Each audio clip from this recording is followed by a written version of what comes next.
জামাই ষষ্ঠীর দিনে সকালে গঙ্গায় স্নান করতে নেমে চরম পরিণতি হুগলির কোন্নগরের এক যুবকের। ঘটনাটি ঘটেছে কোন্নগর বালমন্দির ঘাটে সকাল 8:30 নাগাদ। মৃত ওই যুবকের নাম ত্রৌনক গোস্বামী। বছর 20 ওই যুবক কোন্নগর আনন্দম এলাকার বাসিন্দা। ঘটনায় বড় মন্দিরের নিরাপত্তা নিয়ে প্রশ্ন তুলেছেন এলাকার সাধারণ মানুষ।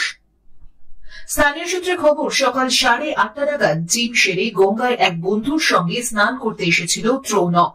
স্নান সেরে উঠে পরবর্তী সময়ে পা ধোয়ার জন্য আবারও জলে নেমেছিলেন। সেই সময়ে জলের স্রোতে তলিয়ে যায় ওই যুবক। সঙ্গে থাকা বন্ধু বাঁচানোর জন্য গামছা ছুড়লেও তা ধরতে পারেনি। তারপরেই জলে তলিয়ে যায়। ঘটনাস্থলে ডিজাস্টার ম্যানেজমেন্টের টিম ও কোন্নগর ফাঁড়ির পুলিশ এসে উপস্থিত হয়। বিপর্যয় মোকাবিলা দলের কিছুক্ষণ খোঁজাখুঁজির পরই বালমন্দির ঘাটের সংলগ্ন এলাকা থেকেই ওই দেহ উদ্ধার হয়। এই ঘটনার পর থেকে সেখানকার স্থানীয় বাসিন্দারা তারা নিরাপত্তা নিয়ে প্রশ্ন তুলতে শুরু করেছেন। স্থানীয় বাসিন্দাদের দাবি, কিছু বছর আগে পর্যন্ত বালমন্দির ঘাটের সেফটি মেজারমেন্ট স্বরূপ দড়ি, টিউব ও লাইফ জ্যাকেট রাখা থাকত, কিন্তু বর্তমান সময়ে সেসব কিছুই আর অবশিষ্ট নেই। স্থানীয়দের দাবি, যদি এই সমস্ত সরঞ্জাম থাকতো তাহলে হয়তো আজ ছেলেটিকে বাঁচিয়ে নেওয়া যেত। ঘটনায় গভীর শোকের ছায়া মৃত ওই যুবকের পরিবার, পরিজন, বন্ধু বান্ধবের মধ্যে। তাদের বন্ধুদের কথায় আগামী মাসেই বডি বিল্ডিং কম্পিটিশনে খেলতে নামার তৈরি করছিল ত্রৌনক। আজ সকালে প্রতিদিনের মতন জিম করতে গিয়েছিল সে। গঙ্গা স্নান সেরে বাড়ি ফেরার কথা ছিল, কিন্তু শেষ পরিণতি এই হলো। কি ঘটনা কি ঘটলো?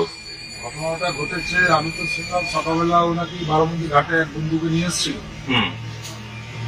ওরা দুজন মিলেই আড্ডা মারছিল। বলছে নাকি কালকে থেকে একটু টেনশনে ছিল। কিসের টেনশন এবার ঠিক আমরা বলতে পারছি না। এবার ও বসাতে খানিকক্ষণ পর বললো যে বাড়ি যাবো বলে বেরোতে বললো একটু পাটা ধুয়ে নি। পাটা ধুতে গিয়ে পাটা ধুয়ে আবার বললো নাকি বাইকে উঠতে গিয়ে বাইকে লেগেছে পাটা। বলে মনে হচ্ছে সুবিধা চলছে, দাঁড়া আমি একবার পাটা ধুয়ে আসি। পাটা ধুতে গিয়ে কি ওর মনে হলো, বলছে দাঁড়া স্নান করে। বন্ধুটা বললো না আমি স্নান করবো না, তুই নাম। বন্ধুটার কাছে একটা আইফোন ছিল, আইফোনটা আপনার বাইকের চাবিটা ওকে রেখেছে জমা, তুই রাখ আমি নাম। এবার ও নেমেছে, এবার দু এক সিঁড়ি গেছে, বিশাল কিছু সাঁতার পারত না, শিখেছিল সুইমিং পুল, আমাদের সুইমিং পুলটা যেটা কোনো ওরা ওখানে সুইমিং শিখেছিল, জিম ফিম করতো, এখন একটু মডেলিংও করতো, ফুটবল ভালো খেলতো, ভালো ছিল। এবার ও বললো তাহলে আমি নাবি। এবার একটুখানি এগিয়ে মনে হয় জলের টানে পড়ে গেছে, জলের টানে ভেসে ভেসে বেরিয়ে যাচ্ছে। বন্ধুটাকে বলেছে নষ্ট পারছি না, আমাকে ধর। ও বললো যে তুই ঠিক সাঁতার মেরে ডান দিক চেপে আয়। ও কি করছে, উল্টো সাইডে ডান টেনে বেরোতে গেছে। ওকে আবার বলছে পাটা লক হয়ে যাচ্ছে, পারছি না। বললো একটা মহিলা ওকে বললো তাহলে গামছা ফেলে ওকে ধরো।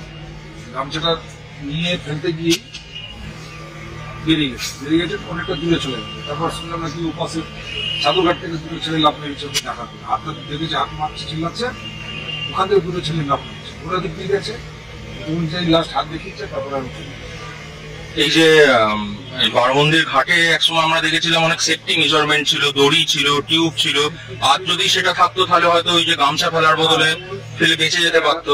ছিল এক সময়, কিন্তু এখন তো দীর্ঘ 2-3 বছর ধরে সেই ব্যবস্থাটা এখন নেই। কিন্তু আমরা চেয়ারম্যানকে আরেকবার বলবো আমরা যে এই ব্যবস্থাটা নিতে, যাতে পরবর্তীকালে কারোর যাতে ক্ষতি না হয়। নিরাপত্তাহীনতার প্রশ্ন তুলছে এখানকার। না ওটা মানুষের ভুল। ওটা আর সতর্ক তো থাকলেও যার যাওয়া থাকবে তারা ঠিক যাবে। নিয়তি যার চলে আসবে সেটা কেউ আটকাতে পারে না। নিয়তি না থাকলে বাড়ি যেতে গিয়ে বাইকে পায়ে চোট খেয়ে আবার গঙ্গা এসে নামে। যার নিয়তি থাকে তাকে। কি নাম আপনার? আমার নাম সন্তোষ সিং, আমার পড়ারই ছেলে, আমার ছেলের বন্ধু, ওরা সব একসাথে। কি নাম কি ছিল ছেলেটার? ত্রৌনক গোস্বামী। ঠিক আছে।